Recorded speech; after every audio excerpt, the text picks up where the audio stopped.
반갑습니다.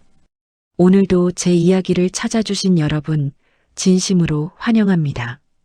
귀로 듣는 이야기, 지금 시작합니다. 이야기를 시작하기에 앞서 구독, 좋아요는 이야기 제작에 큰 힘이 됩니다. 잊지 말고 꼭 눌러주시면 감사하겠습니다. 오늘도 가슴속에 맺힌 응어리를 풀지 못해 밤잠 설치는 분들의 이야기를 전해드리는 이 시간, 저는 여러분의 사연을 구성하고 집필하는 작가입니다. 오늘 들려드릴 이야기는 우리 주변에서 너무나 흔하지만 정작 당사자에게는 지옥보다 더한 고통으로 다가오는 명절 풍경에 관한 이야기입니다. 사랑해서 결혼했지만 명절만 되면 남이 된다는 한 아내분의 시선으로 써내려간 사연입니다. 지금 바로 시작해 보겠습니다. 안녕하세요. 저는 결혼 7년 차에 접어든 평범한 직장인 여성이자 한 아이의 엄마입니다. 저는 오늘 제 가슴속에 쌓이고 쌓여 이제는 돌덩이가 되어버린 이야기를 꺼내보려 합니다. 아마 이 이야기를 들으시면 많은 분이 공감하시겠지만 한편으로는 왜 참고 살았느냐고 질타하실지도 모르겠네요. 하지만 사랑이라는 이름으로 그리고 가족이라는 굴레 안에서 참아왔던 시간들이 저를 어떻게 망가뜨렸는지 말씀드리고 싶습니다. 남편과 저는 사내 커플로 만났습니다. 연애 시절의 남편은 참 다정한 사람이었습니다. 제가 조금만 피곤해 보여도 걱정스러운 눈빛으로 제 안색을 살피고 주말이면 제가 좋아하는 맛집을 찾아 전국을 돌아다니던 그런 사람이었죠. 특히 자기 어머니에 대한 효심이 깊은 모습이 참 보기 좋았습니다. 혼자 계신 어머니를 살뜰히 챙기는 모습을 보며 이 남자는 나중에 내 부모님께도 참 잘하겠구나, 자기 아내에게도 참 따뜻하겠구나 생각했습니다. 하지만 그건 제 커다란 착각이었습니다. 그 효심의 화살이 저를 향한 비수가 되어 돌아올 줄은 꿈에도 몰랐으니까요. 결혼 후 맞이한 첫 추석이었습니다. 저는 새내기 며느리로서 잘 보이고 싶은 마음도 있었고 남편이 옆에서 도와주겠다고 호언장담했기에 큰 걱정 없이 시댁으로 향했습니다. 도착하자마자 시어머니께서는 반갑게 맞아주셨지만 그 반가움은 그리 오래가지 않았습니다. 어머니께서는 아들이 오자마자 우리 아들 얼굴이 반쪽이 됐네. 들어가서 좀 쉬어라. 하시며 남편을 안방으로 밀어 넣으셨습니다. 남편은 에이, 엄마, 내가 이따가 도와줄게. 라며 넉살 좋게 웃더니 그대로 안방에 들어가 누워버렸습니다. 그게 시작이었습니다. 저는 낯선 시댁 부엌에서 앞치마를 두르고 산더미처럼 쌓인 재료들과 마주했습니다. 시어머니께서는 저에게 하나하나 지시를 내리셨죠. 전을 부치고 나물을 무치고 탕국을 끓이는 내내 남편의 모습은 보이지 않았습니다. 안방에서는 남편의 고르지 못한 콧꼬리 소리만 들려왔습니다. 가끔 거실로 나온 시아버지는 TV 채널만 돌리시고 시어머니는 저와 함께 음식을 하시면서도 자꾸만 안방문을 힐끔거리며 아들이 깰까봐 조심하시는 모습에 저는 묘한 소외감을 느꼈습니다. 저녁 시간이 되어 상을 차릴 때쯤에서야 남편은 부스스한 모습으로 나왔습니다. 그리고는 상 위에 차려진 음식들을 보며 우와, 진짜 맛있겠다. 우리 마누라 고생했네. 라며 영혼 없는 칭찬을 한마디 던지더군요. 그게 끝이었습니다. 밥을 다 먹고 나서도 남편은 과일을 깎아 먹으며 TV를 보다 다시 소파에 누웠습니다. 제가 설거지를 하고 뒷정리를 하는 동안에도요. 집에 돌아오는 길에 제가 한마디 했습니다. 자기야, 아까 도와준다고 해놓고 계속 잠만 자면 어떡해? 나 정말 힘들었어. 그러자 남편은 제 손을 잡으며 미안하다고 하더군요. 자기야, 미안해. 내가 요즘 회사 일이 너무 힘들어서 나도 모르게 잠들었나 봐. 다음 명절엔 진짜 제대로 도와줄게. 그 약속은 다음 설에도 그 다음 추석에도 지켜지지 않았습니다. 명절 당일 아침이면 남편은 마치 약이라도 먹은 사람처럼 잠에 취해 있었습니다. 시댁에 가기 전날부터 나 너무 피곤하다. 라는 말을 밑밥처럼 깔아두고 도착하자마자 잠이 드는 게 공식처럼 굳어졌습니다. 제가 부엌에서 기름 냄새를 맡으며 수백 장의 전을 부칠 때 남편은 안방에서 시원하게 에어컨을 틀고 자거나 겨울엔 뜨끈한 아랫목에서 나오질 않았습니다. 참다 못해 남편을 깨우러 안방에 들어가면 남편은 짜증 섞인 목소리로 저를 밀쳐냈습니다. 아, 좀 이따가 나간다고. 잠 좀 자게 둬. 그 소리에 놀라 거실로 나오면 시어머니가 저를 불러 세우십니다. 애야, 걔 평소에 돈 버느라 얼마나 고생이 많니? 명절에라도 좀 쉬게 둬라. 우리 아들 안쓰러워서 어쩌나. 시어머니의 그 말씀은 저에게는 마치 너는 고생해도 당연하고 내 아들은 귀하다는 선언처럼 들렸습니다. 한 번은 너무 화가 나서 남편을 억지로 깨워 주방으로 데려왔습니다. 어머니, 얘도 좀 도와야죠. 저 손목이 너무 아파요. 그랬더니 남편이 한다는 소리가 정말 가관이었습니다. 아니, 자기는 젊은 사람이 그것 좀 했다고 그래. 우리 엄마 봐봐. 평생 이 일 혼자 다 하셨어. 이제 자기가 왔으니까 우리 엄마 좀 쉬게 해드려야지. 우리 엄마 혼자 있으면 얼마나 외롭겠어. 자기가 말동무도 해드리고 같이 음식도 하고 그래야지. 우리 엄마 외롭다. 그 말이 제 가슴에 박혔습니다. 당신 어머니가 외로우면 본인이 옆에서 말동무를 해드려야 하는 것 아닌가요? 왜 그 외로움을 달래는 몫이 며느리인 저에게 전가되는 것인지 이해할 수 없었습니다. 정작 본인은 잠만 자면서 아내에게는 효도를 강요하는 그 이중적인 모습에 환멸이 느껴지기 시작했습니다. 제가 부엌에서 시어머니와 단둘이 어색한 침묵 속에서 음식을 만드는 동안 남편은 대체 무엇을 위해 그 집에 온 것일까요? 단순히 엄마 밥 먹고 잠자러 온 손님일까요? 결혼 3년 차 되던 해 저는 명절을 앞두고 크게 알았습니다. 지독한 독감에 걸려 열이 40도까지 오르락 내리락 했죠. 도저히 시댁에 갈 수 없는 상황이었습니다. 남편에게 이번 명절은 쉬고 싶다고 도저히 움직일 수가 없다고 말했습니다. 그런데 남편의 반응은 차가웠습니다. 자기야, 그래도 명절인데 어떻게 안 가? 우리 엄마 목 빠지게 기다리실 텐데. 가서 그냥 누워만 있어도 돼. 얼굴만 비추자. 결국 저는 해열제를 입에 털어넣고 시댁으로 향했습니다. 차 안에서도 오한 때문에 몸을 떨고 있는데 남편은 옆에서 코까지 골며 자더군요. 도착해서도 상황은 다르지 않았습니다. 시어머니는 제가 아프다는 걸 아시면서도 온 김에 이것만 좀 해라 하시며 나물 바구니를 내미셨습니다. 남편은 거 봐. 오니까 좋지? 엄마가 자기가 오니까 너무 좋아하시잖아. 라며 다시 안방으로 기어 들어갔습니다.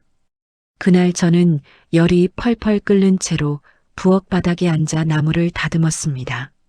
눈물이 나물 위로 뚝뚝 떨어졌지만 아무도 저를 보지 않았습니다. 그날 밤 시댁에서 자고 오기로 한 계획을 취소하고 저는 혼자 집으로 돌아왔습니다. 남편은 술까지 한잔하고 이미 꿈나라로 떠난 상태였죠. 다음 날 아침 남편은 제가 없는 걸 확인하고 전화로 소리를 질렀습니다. 너 미쳤어? 어른들 계신데 인사도 없이 어디를 가? 우리 엄마가 너 없어서 얼마나 서운해하신 줄 알아? 우리 엄마 외롭다고 몇 번을 말해. 저는 그때 깨달았습니다. 이 사람에게 저는 아내가 아니라 본인의 효도를 대신해줄 대행업자일 뿐이라는 사실을요. 남편은 본인이 해야 할 효도를 저에게 떠넘기며 본인은 편안하게 잠을 자는 것으로 보상을 받고 있었습니다. 제가 힘들다고 말하면 그것은 이기적인 투정이 되었고 본인의 어머니가 느끼는 외로움은 세상에서 가장 고귀하고 달래야 마땅한 슬픔이 되어 있었습니다. 시간이 흘러 아이가 태어났습니다. 아이가 태어나면 좀 달라질까 기대했지만 남편은 더 정교해진 핑계를 대기 시작했습니다. 애 보느라 고생했는데 명절에는 우리 엄마한테 맡기고 자기도 좀 쉬어. 라고 말해놓고는 정작 시댁에 가면 아이는 시어머니가 보시고 저는 여전히 부엌대기 신세를 면치 못했습니다. 남편은 애 보느라 힘들었던 거 보충해야 한다며 평소보다 더 깊은 잠에 빠져들었습니다. 아이가 옆에서 울어도 제가 음식을 하느라 손이 부족해도 남편은 일어나지 않았습니다. 보다 못한 제가 남편을 발로 차서 깨우면 시어머니가 달려와 저를 꾸짖으셨습니다. 어디 남편을 발로 차니? 피곤해서 자는 사람을. 그럴 때마다 남편은 승리자 같은 미소를 지으며 다시 이불을 뒤집어 썼습니다. 그리고는 꼭 한마디를 덧붙였죠. 자기는 애랑 같이 엄마 옆에 있어줘. 우리 엄마 애기랑 며느리랑 북적북적한 거 보는 게 유일한 낙이셔. 외로우시잖아. 작년 추석이었습니다. 사건은 거기서 터졌습니다. 친정어머니가 명절 전날 허리를 다치셔서 수술을 받게 되셨습니다. 저는 당연히 이번 명절은 친정에 가봐야 한다고 말했습니다. 그런데 남편의 대답이 제 인내심의 한계를 시험하더군요. 장모님은 수술하셨으니까 병원에 계시잖아. 거기 사람 많아. 근데 우리 엄마는 혼자 집에 계시잖아. 명절인데 얼마나 외로우시겠어? 일단 시댁 갔다가 차례 지내고 잠깐 들르자. 수술한 친정 엄마보다 멀쩡히 집에 계신 본인 엄마의 외로움이 더 중요하다는 그 논리. 저는 그날 처음으로 남편에게 소리를 질렀습니다.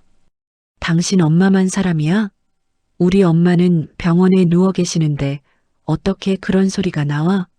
그러자 남편은 오히려 저를 정신 이상자 취급하며 말했습니다. 너 왜 이렇게 예민해? 우리 엄마가 너한테 뭘 잘못했다고 그래? 그냥 외롭다는 게 죄야? 효도가 그렇게 힘들어? 효도. 그놈의 효도. 남편이 말하는 효도의 정의는 대체 무엇일까요? 아내의 희생을 발판 삼아 본인이 생색내는 것이 효도일까요? 저는 그날 결국 아이를 데리고 친정으로 향했습니다. 남편은 뒤에서 제 등에 대고 온갖 욕설과 함께 다시는 시댁발 들릴 생각 말하고 소리를 지르더군요. 병실에서 고통스러워 하시는 친정엄마의 손을 잡고 저는 펑펑 울었습니다.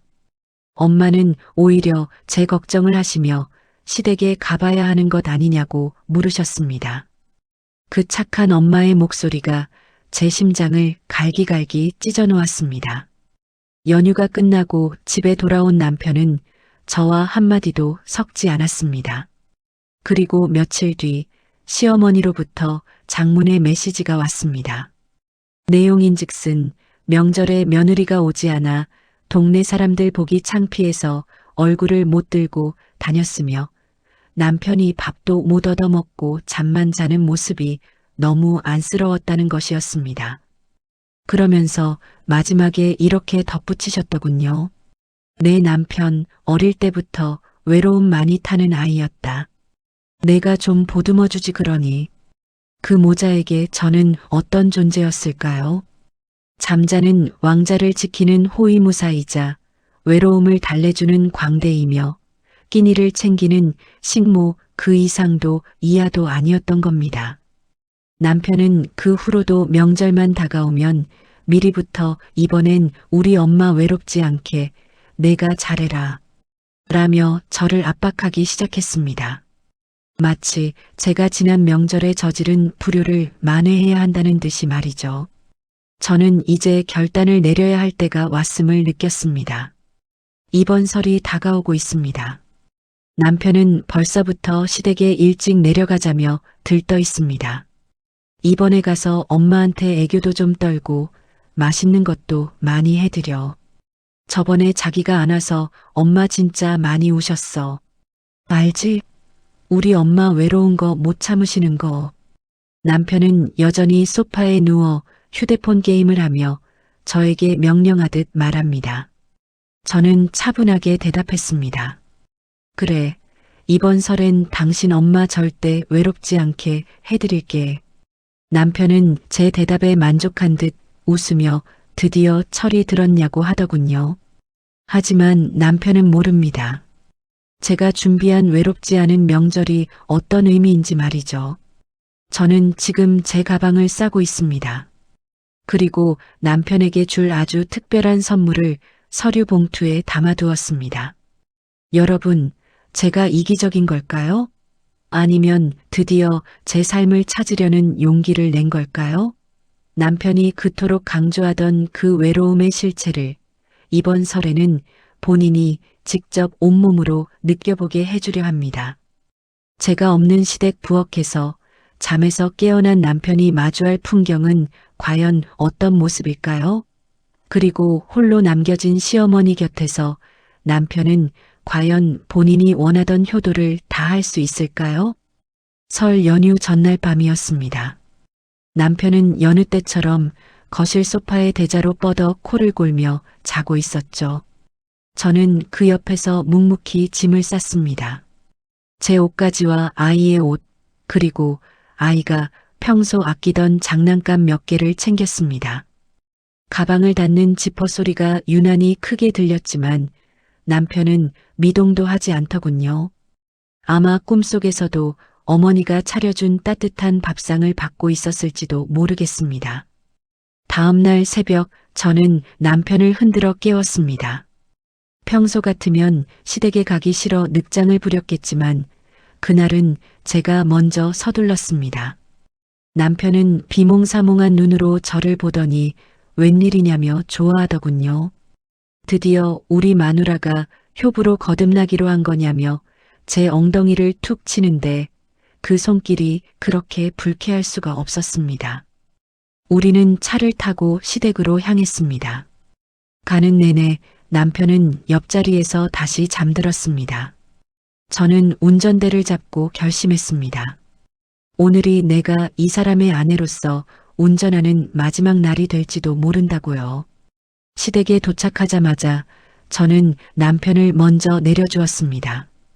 자기야, 나 마트에 잠깐 들러서 어머님 좋아하시는 과일 좀 더 사올게. 당신은 먼저 들어가서 어머님 좀 도와드리고 있어. 남편은 알았다며 귀찮은 듯 차 문을 닫고 들어갔습니다. 그게 제가 본 남편의 마지막 뒷모습이었습니다. 저는 그 길로 차를 돌려 병원에 계신 친정엄마에게 향했습니다. 가는 길에 휴대폰 전원을 껐습니다. 세상이 갑자기 고요해지더군요. 매분 매 초마다 울려대던 시댁의 호출도 남편의 잔소리도 없는 완벽한 평화였습니다. 병원에 도착해 엄마의 손을 잡았습니다. 엄마는 깜짝 놀라며 너 왜 여기 있느냐고 시댁에 가야 하는 것 아니냐고 다그치셨습니다. 저는 엄마 품에 안겨 한참을 울었습니다. 엄마, 나 이제 효도하려고. 당신 아들 효도 대신 해주는 가짜 효도 말고 진짜 우리 엄마한테 효도하려고 왔어. 엄마는 제 등을 쓰다듬으며 아무 말도 하지 않으셨습니다. 아마 짐작하셨겠지요.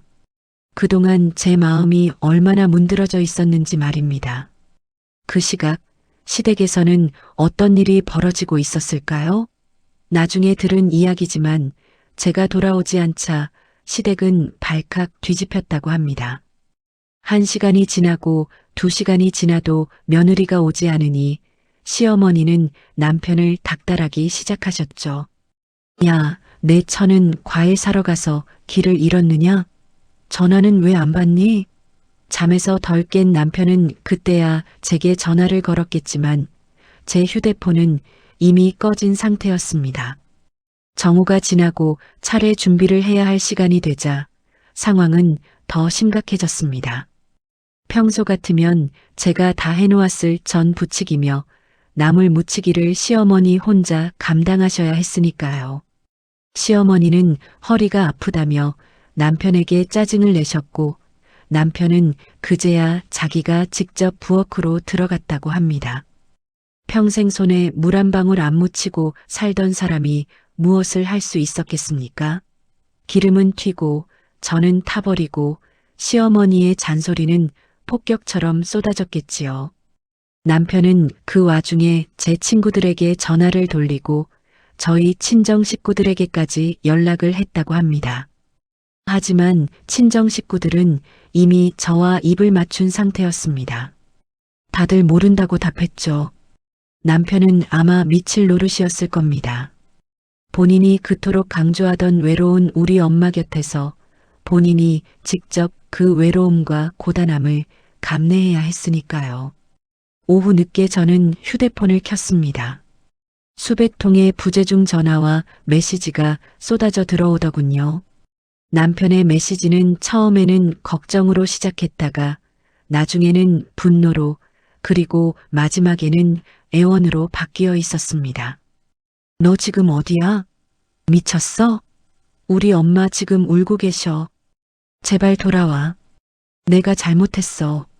뭐든 도와줄게. 일단 오기만 해. 저는 그 메시지들을 하나하나 읽으며 묘한 쾌감을 느꼈습니다. 그리고 미리 준비해 두었던 서류 사진을 찍어 보냈습니다. 바로 이혼 신고서였습니다. 그리고 짧게 답장을 보냈습니다. 당신이 그렇게 사랑하는 어머니 곁에서 평생 효도하며 살아. 당신 엄마 외로운 거 이제 당신이 직접 달래드려. 나는 이제 내 엄마 외로운 거 지키러 갈게. 그날 밤 남편은 저희 친정 엄마가 계신 병원으로 들이닥쳤습니다. 눈은 벌개져서 저를 보자마자 소리를 지르더군요. 내가 어떻게 이럴 수 있어? 우리 엄마를 그렇게 모욕하고 도망을 가? 저는 차분하게 남편을 데리고 병원 복도로 나갔습니다. 그리고 물었습니다. 당신 어머니가 모욕당한 게 걱정돼? 아니면 당신이 오늘 부엌일 하느라 힘들었던 게 화가 나는 거야? 남편은 아무 말도 못했습니다. 저는 말을 이어갔습니다. 당신이 말한 효도 오늘 직접 해보니까 어때? 당신 엄마가 외롭다고 할 때 옆에 있어 드리는 거 그거 원래 당신 몫이었어. 근데 당신은 그 짐을 나한테 다 떠넘기고 당신은 잠만 잤잖아. 당신 엄마가 귀하면 내 엄마도 귀한 법이야. 수술한 장모보다 당신 엄마 외로운 게 더 중요하다는 사람하고 나는 더는 못 살아. 남편은 무릎을 꿇으며 빌었습니다. 자기가 생각이 짧았다고 명절 스트레스가 그렇게 심한 줄 몰랐다고요. 하지만 저는 알고 있었습니다. 이 사람은 지금 이 위기만 모면하고 싶을 뿐이라는 것을요. 다음 명절이 오면 다시 도질 병이라는 것을요. 사람은 고쳐 쓰는 게 아니라는 말이 있듯이 7년의 세월 동안 굳어진 남편의 이기심은 결코 변하지 않을 것임을 저는 확신했습니다. 시어머니는 저에게 따로 전화를 하셨습니다. 애야, 내가 생각이 짧았다. 우리 아들이 그렇게 잠만 자는 줄은 몰랐어. 내가 대신 사과할 테니 제발 돌아와라. 동네 창피해서 살 수가 없다. 시어머니의 사과조차 결국은 본인의 체면과 아들의 안위를 위한 것이었습니다. 저에 대한 진심 어린 미안함은 어디에도 없었죠. 저는 시어머니께도 분명히 말씀드렸습니다. 어머니, 이제 아드님이랑 오순도순 사세요. 어머니 외롭지 않게 아들이 효도 많이 할 거예요. 이혼 소송은 쉽지 않았습니다. 남편은 절대로 이혼해 줄 수 없다며 버텼고 시댁 식구들은 저를 천하의 불효녀로 몰아세웠습니다. 하지만 저는 굴하지 않았습니다. 그동안 남편이 명절마다 잠만 자고 저에게 폭언을 했던 영상들, 메시지들, 그리고 제가 아플 때도 억지로 시댁에 보냈던 기록들을 하나하나 증거로 제출했습니다. 법정에서 만난 남편은 끝까지 억울해하더군요. 남자들이 명절에 좀 쉴 수도 있는 거 아니냐고요. 그 말에 판사님조차 혀를 차시는 걸 보았습니다. 조정 기간 동안 저는 아이와 함께 새로운 생활을 시작했습니다. 처음에는 막막하기도 하고 두렵기도 했지만 명절이 다가와도 더는 가슴이 두근거리지 않는다는 것만으로도 살 것 같았습니다. 기름 냄새 대신 향긋한 커피 향을 맡으며 명절 아침을 맞이하는 것, 잠자는 남편의 콧골이 소리 대신 아이의 웃음소리를 듣는 것. 그것이 이렇게 큰 행복인 줄 예전에는 미처 몰랐습니다. 여러분, 사랑이라는 이름으로 누군가의 희생을 당연하게 여기는 것은 폭력입니다. 특히 가족이라는 울타리 안에서 벌어지는 이런 일들은 치유하기 힘든 상처를 남기죠. 저는 이제 그 상처를 딛고 일어서려 합니다. 남편은 여전히 저를 원망하며 본인의 어머니와 살고 있다고 합니다. 들리는 소문에는 이제는 시어머니가 아들에게 집안일을 시키기 시작해서 매일같이 싸움이 끊이지 않는다고 하더군요. 본인이 뿌린 씨앗을 본인이 거두고 있는 셈입니다. 제 이야기가 너무 극단적이라고 생각하시나요? 하지만 현실은 이보다 더한 경우도 많습니다. 혹시 지금 이 순간에도 명절이 다가오는 것이 지옥처럼 느껴지는 분들이 계신가요? 본인의 행복보다 타인의 시선과 억지 효도가 더 중요하다고 자신을 속이고 계시지는 않나요? 저는 여러분께 말씀드리고 싶습니다. 당신의 인생은 누군가의 효도를 대신 해주는 도구가 아닙니다. 이제 마지막 법적 절차만 남겨두고 있습니다. 법원을 나서는 길에 남편이 제 앞을 가로막았습니다. 너 진짜 이럴 거야? 우리 엄마 진짜 우울증 걸리셨어. 너 때문이라고 매일 우셔. 저는 웃으며 대답했습니다. 우울증 치료는 병원에서 받으시고 외로움은 당신이 달래드려. 그게 당신이 그토록 원하던 효도잖아. 힘내서 잘해봐. 남편의 일그러진 얼굴을 뒤로하고 저는 가벼운 발걸음으로 걸어 나왔습니다.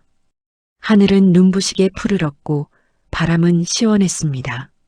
제 인생의 진정한 봄날은 이제야 시작되려나 봅니다. 하지만 세상에는 아직도 제 사연과 비슷한 아픔을 겪는 분들이 너무나 많다는 것을 압니다. 법정 싸움은 생각보다 더 치졸했습니다. 남편은 법정에서도 끝까지 본인의 잘못을 인정하지 않았어요. 판사님 앞에서 남편은 억울하다는 듯이 말하더군요. 자기는 그저 효심이 깊었을 뿐이고 명절에 잠을 좀 잔 게 이혼 사유가 되느냐고요. 하지만 제가 제출한 증거들은 빼도 박도 못하는 것들이었습니다. 명절 내내 혼자 거실에서 잠만 자는 남편의 콧소리 소리가 담긴 영상과 부엌에서 제가 고생할 때 남편이 보낸 우리 엄마 외로우니까 과일 좀 예쁘게 깎아서 내와라 하는 아나무인 격의 문자 메시지들이 결정적이었죠. 가장 기가 막혔던 건 시어머니의 증언이었습니다. 시어머니는 법정에 나와서 제 탓을 하셨어요. 본인은 며느리에게 일을 시킨 적이 없으며 제가 자진해서 부엌에 들어간 것이라고요. 그리고 본인의 아들은 직장 생활에 지쳐서 잠시 쉰 것뿐인데 그걸 이해 못해주는 제가 속이 좁은 여자라고 목소리를 높이셨습니다. 그분의 논리에 따르면 저는 그 집안의 평화를 깨뜨린 불순분자였습니다. 하지만 진실은 가려지지 않았습니다. 제가 그동안 참아왔던 기록들, 그리고 제가 아플 때조차 배려받지 못했던 병원 진단서와 남편의 차가운 문자들은 판사님의 마음을 움직이기에 충분했습니다. 결국 재판부는 남편의 유책 사유를 인정했고 저는 아이의 양육권과 함께 위자료를 받아낼 수 있었습니다. 판결문에는 남편이 배우자의 고통을 외면하고 가사노동을 전적으로 전가하며 심리적 학대를 가했다는 내용이 명확히 기재되어 있었습니다. 이혼 확정 판결이 나던 날 남편은 법원 복도에서 저를 붙잡고 마지막까지 악담을 퍼부었습니다.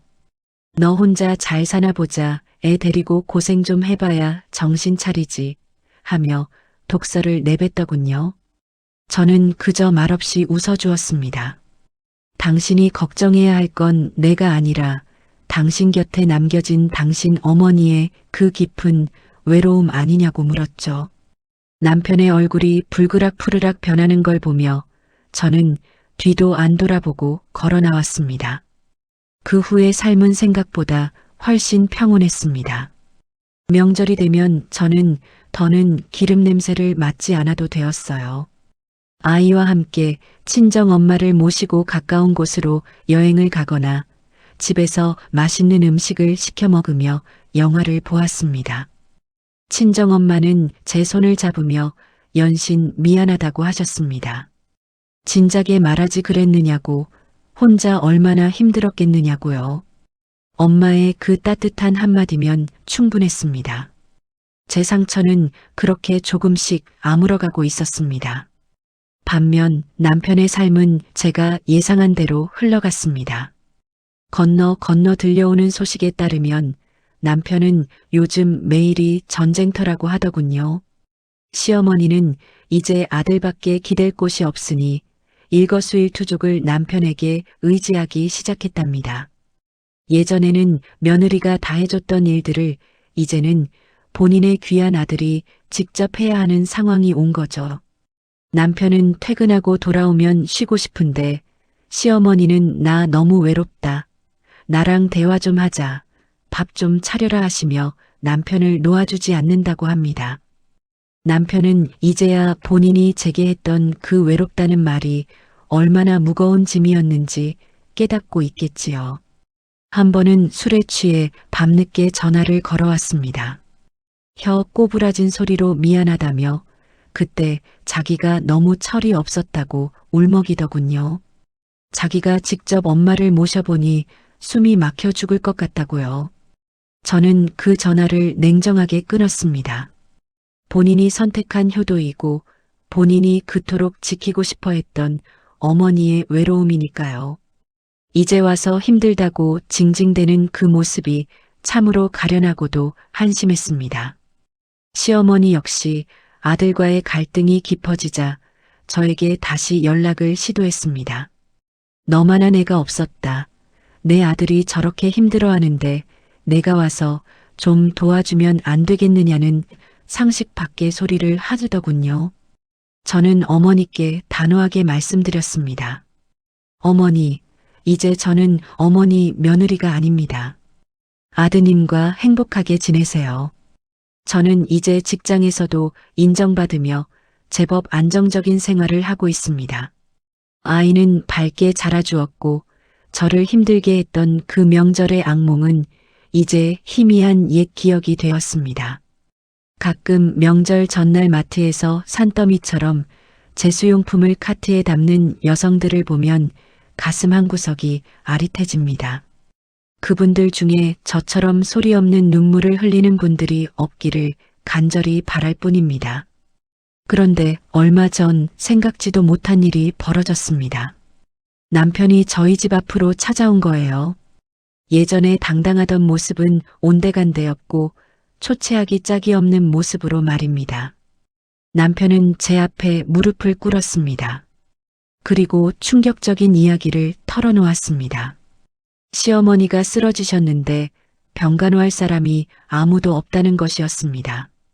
본인은 직장에 나가야 하고 간병인을 쓸 돈도 부족하다며 저에게 염치 없이 도와달라고 하더군요.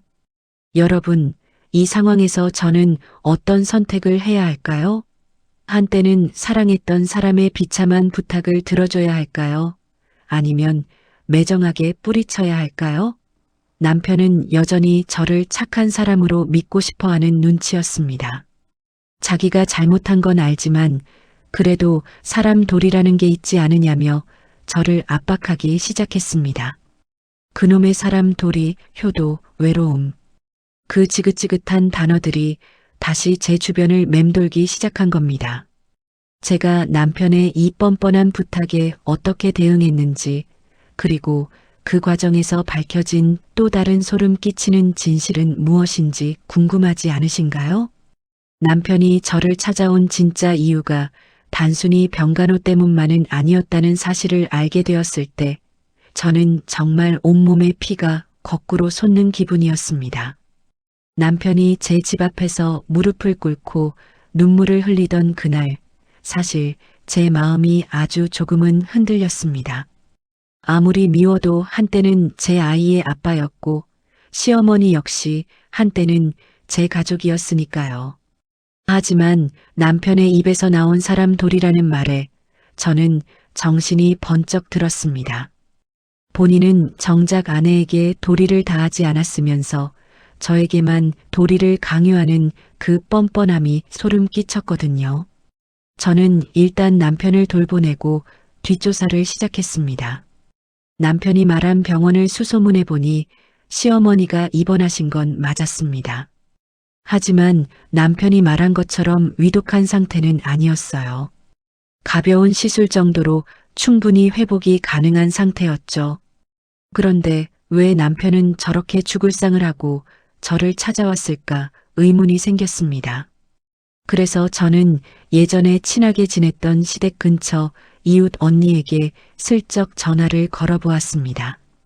그리고 제가 들은 진실은 정말 상상을 초월하는 것이었습니다. 남편은 이미 회사에서 권고사직을 당한 상태였습니다. 명절에 잠만 자고 게으름을 피우던 그 버릇이 회사에서도 그대로였나 봅니다. 업무 태만으로 동료들과 마찰이 잦았고 결국 책상을 치우게 된 것이죠. 게다가 남편은 퇴직금까지 주식으로 날려버리고 시어머니의 아파트 담보로 대출까지 받아 쓴 상태였습니다. 시어머니가 쓰러지신 진짜 이유는 병환이 아니라 아들이 본인 집까지 날려먹었다는 사실을 알고 뒷목을 잡으신 거였어요. 남편이 저를 찾아와 병간호를 핑계로 매달린 진짜 이유는 따로 있었습니다. 제가 이혼할 때 가져간 위자료와 재산 분할금이 탐이 났던 것이죠. 저를 다시 집으로 들여앉혀서 시어머니 수발을 들게 하고 제 돈으로 본인의 빚을 갚으려는 속셈이었습니다. 병간호할 사람이 없다는 말은 그저 저를 불러내기 위한 미끼였을 뿐입니다. 정말 끝까지 비겁하고 추악한 사람이었습니다. 저는 며칠 뒤 시어머니 병실을 직접 찾아갔습니다. 남편은 제가 올 줄 몰랐는지 깜짝 놀라며 반색하더군요. 자기야, 역시 자기는 마음이 약해서 올 줄 알았어. 이제 우리 다시 잘해보자. 어머니도 자기가 오니까 얼굴이 확 피셨네. 남편은 제 손을 잡으려 했지만 저는 그 손을 차갑게 뿌리쳤습니다. 그리고 시어머니와 남편이 보는 앞에서 서류 봉투 하나를 꺼냈습니다. 그 안에는 남편의 대출 내역과 회사에서 잘린 경위서가 들어 있었습니다. 남편의 얼굴은 순식간에 흑빛이 되었습니다. 저는 시어머니를 똑바로 쳐다보며 말씀드렸습니다. 어머니, 아드님이 회사 잘리고 어머니 집 담보로 돈 날린 거 저 다 알고 왔습니다. 저한테 병간호 시키고 제 돈 뺏으려고 연기하신 거죠? 어머니, 아드님이 외로운 건 제가 채워줄 게 아니라 이제 두 분이서 그 빚 갚으면서 서로 위로하며 사셔야겠네요. 시어머니는 당황해서 어버버 하시더니 이내 본색을 드러내셨습니다. 야, 그래도 내가 우리 집 며느리였는데 어떻게 이럴 수가 있니? 우리 아들 앞길 막힌 거 안 보이냐? 돈 좀 있다고 유세 떠는 거야? 저는 헛웃음이 나왔습니다. 어머니, 저 이제 며느리 아니라고 말씀드렸잖아요. 그리고 아드님 앞길은 본인이 잠만 자느라 막은 거지 제가 막은 게 아닙니다. 앞으로 저나 제 아이 근처에 얼씬도 하지 마세요. 다음번에는 법원에서 연락할 겁니다. 저는 병실을 나오며 남편에게 마지막 경고를 했습니다. 당신이 말하던 효도 이제 실컷 해. 돈도 없고 직장도 없으니 어머니 옆에서 하루 종일 말동무 해드리면 되겠네. 어머니가 외로우실 틈이 없겠어. 정말 축하해. 남편은 뒤에서 제 이름을 부르며 절규했지만 저는 단 한 번도 뒤를 돌아보지 않았습니다. 병원 문을 나서는 순간 가슴속을 꽉 채우고 있던 마지막 응어리가 씻겨 내려가는 기분이었습니다. 그 일이 있은 후 남편은 몇 번 더 연락을 해왔지만 저는 번호를 바꾸고 접근 금지 신청까지 마쳤습니다. 이제 그들은 저에게 아무런 영향도 끼칠 수 없는 타인이 되었습니다. 가끔 명절이 다가오면 뉴스에서 고부 갈등이나 명절 증후군 이야기가 나오지만 저는 이제 남의 나라 이야기처럼 들립니다. 올해 설에는 아이와 함께 해외여행을 가기로 예약했습니다. 비행기 안에서 구름을 보며 마시는 커피 한 잔이 얼마나 달콤할지 벌써 기대가 됩니다. 여러분, 제 긴 이야기를 들어주셔서 정말 감사합니다. 제가 이 이야기를 통해 드리고 싶은 말씀은 단 하나입니다. 누군가를 위해 희생하는 것이 미덕인 시대는 지났습니다. 특히 그 희생이 당연하게 여겨지고 본인을 갉아먹고 있다면 그것은 사랑이 아니라 착취입니다. 효도는 본인이 하는 것이지 아내에게 시키는 숙제가 아닙니다. 외로움은 스스로 달래는 것이지 타인의 인생을 희생시켜 채우는 허기가 아닙니다. 혹시 지금도 명절이라는 이름 아래 혹은 가족이라는 굴레 아래 홀로 부엌에서 눈물 훔치고 계신 분들이 있다면 제 이야기가 작은 용기가 되었으면 합니다. 당신은 충분히 소중한 사람이고 당신의 행복은 그 무엇보다 우선되어야 합니다. 자신을 지키는 용기를 내었을 때 비로소 진짜 인생이 시작된다는 것을 제가 증명해 보이고 싶었습니다. 저는 이제 아이와 함께 짐을 싸러 가보려 합니다. 이번 여행은 그 어느 때보다 가볍고 즐거울 것 같습니다. 여러분도 이번 명절에는 남의 눈치 보지 말고 본인이 정말 하고 싶었던 일을 하며 스스로를 안아주는 시간을 가지셨으면 좋겠습니다. 모두가 행복할 권리가 있으니까요. 제 사연은 여기서 마무리하겠습니다. 그동안 저를 응원해 주시고 격려해 주신 모든 분께 진심으로 머리 숙여 감사드립니다. 여러분의 삶에도 늘 평안과 당당함이 깃들기를 기도하겠습니다. 지금까지 제 이야기를 들어주셔서 감사합니다. 모두 행복하세요.